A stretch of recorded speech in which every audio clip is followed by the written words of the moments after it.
नमस्ते दोस्तों और कंग्रेचुलेशंस। आज हमारा डे 7 है और हमने इस 30 डेज चैलेंज का पहला हफ्ता कामयाबी से पूरा कर लिया है।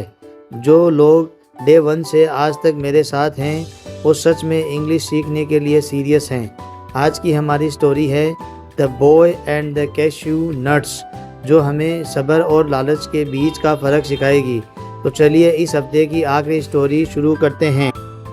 तो आज हमारा है डे 7 और स्टोरी का नाम है the boy and the cashew nuts. Cashew nuts का मतलब होता है काजू। ये हमारे हैं ड्राई फ्रूट्स। कैश्यू नट्स होता है काजू और आलमंड्स होता है आपका बादाम। तो चलिए शुरू करते हैं। Once there was a young boy who was very fond of cashew nuts. One day he saw a glass jar full of nuts on the table. His mother was not in the kitchen. तो एक बार एक young लड़का था who was very fond of cashew nuts. जो लड़का था वो fond of का मतलब होता है यानी शौकीन होना, यानी वो शौकीन था किस चीज़ का? कैश्यू नट्स का, यानी काजू का बहुत शौकीन था।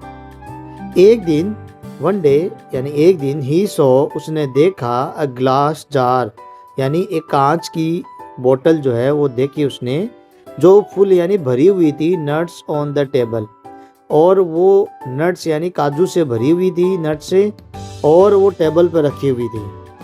His mother was not in the kitchen, और वो कहाँ थी? किचन के अंदर। यानी वो काजू से भरी हुई जो जार यानी वो कांच की जो बोतल थी वो टेबल पर रखी हुई थी, और वो टेबल यानी वो जो जगह थी वो किचन के अंदर थी, और किचन के अंदर उसकी माँ मौजूद नहीं थी। तो आगे देखते हैं बच्चे ने क्या किया। The boy's eye sparkle with greed. Greed का मतलब होता है लालच। ये हमने पिछली स्टोरी में भी पढ़ा था दोस्तों।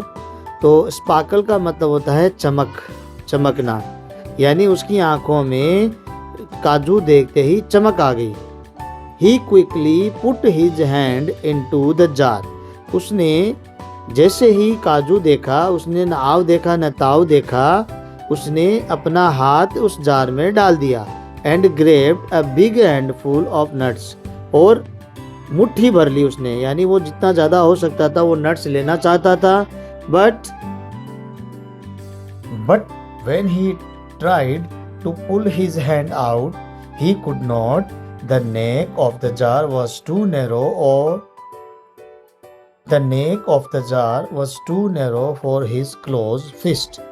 यानी बच्चे ने बड़ी उत्सुकता के साथ में जैसे ही काजू वाला जार देखा तो उसने आव देखा न ताव देखा, उसने अपना हाथ उस जार के अंदर डाल दिया, और उसने जार के अंदर हाथ डाल के जो नट्स थे उसकी मुट्ठी भर ली। और मुट्ठी भरने के बाद में वो मुट्ठी भर यानी उस जार का जो मुंह था वो संकरा था, यानी उसमें सीधा हाथ जा सकता था, मुट्ठी बंद करके हाथ नहीं निकल सकता था।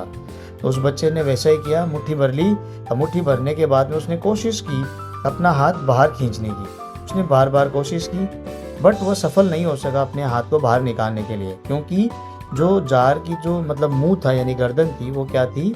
बहुत ज़्यादा नैरो थी। नैरो का मतलब होता है संकरी। इस वर्ड को भी हम पहले पढ़ चुके हैं। और उसका जो हाथ था वो अटक गया। अब आगे देखो क्या होता है।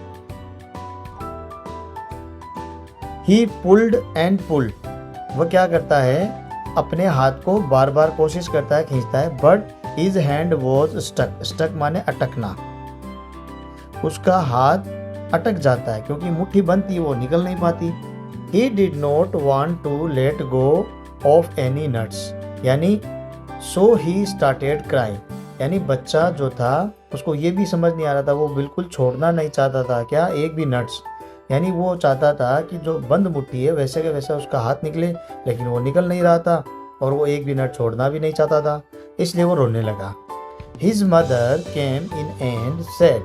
तो उसकी माँ आई और उसने कहा, My son, just drop half of the nuts and your hand will come out easily.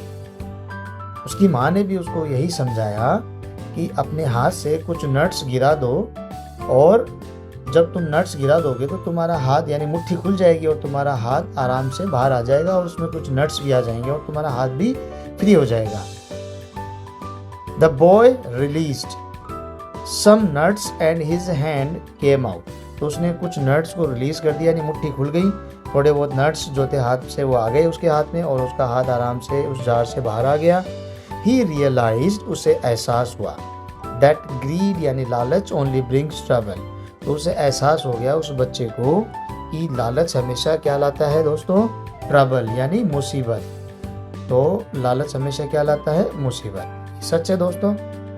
आज की हमारी कहानी का जो मॉरल है वो है डू नॉट बी ग्रीडी, यानी हमें कभी लालची नहीं होना चाहिए, हमें लालची नहीं होना है। यह आज की हमारी कहानी का मॉरल है। और अब देखते हैं हमारी स्टोरी की कुछ मीनिंग्स। फॉन्ड का मतलब होता है शौकीन, ग्रैब्ड का मतलब है मुट्ठी में भर लिया यानी उठा लिया, स्टक माने फंस गया, रिलीज्ड माने फिर उसने छोड़ दिया। और भी मीनिंग्स है वो देखते हैं। तो दोस्तों कुछ ये रही मीनिंग विद प्रोनाउंसिएशन, यानी उसको कैसे प्रोनाउंसिएशन करते हैं, प्रोनाउंस कैसे करते हैं, उच्चारण कैसे करते हैं। तो सबसे पहला वर्ड था हमारा कैश्यू नट्स। कैश्यू नट्स को कहते हैं काजू। फॉन्ड, फॉन्ड का मतलब होता है शौकीन यानी किसी चीज़ को पसंद करना। स्पार्कल, स्पार्कल का मतलब होता है चमक उठी, आंखों में चमक आना। और ग्रैब, ग्रैब का मतलब होता है झपटा मारना या कसकर पकड़ लेना। नैरो का मतलब होता है संकरा या तंग रास्ता, पतली गली या पतला रास्ता। फिस्ट यानी मुट्ठी, स्टक यानी फंस गया, अटक गया। रिलीज, रिलीज का मतलब छोड़ देना, मुक्त करना। और ग्रीड, ग्रीड मतलब होता है लालच।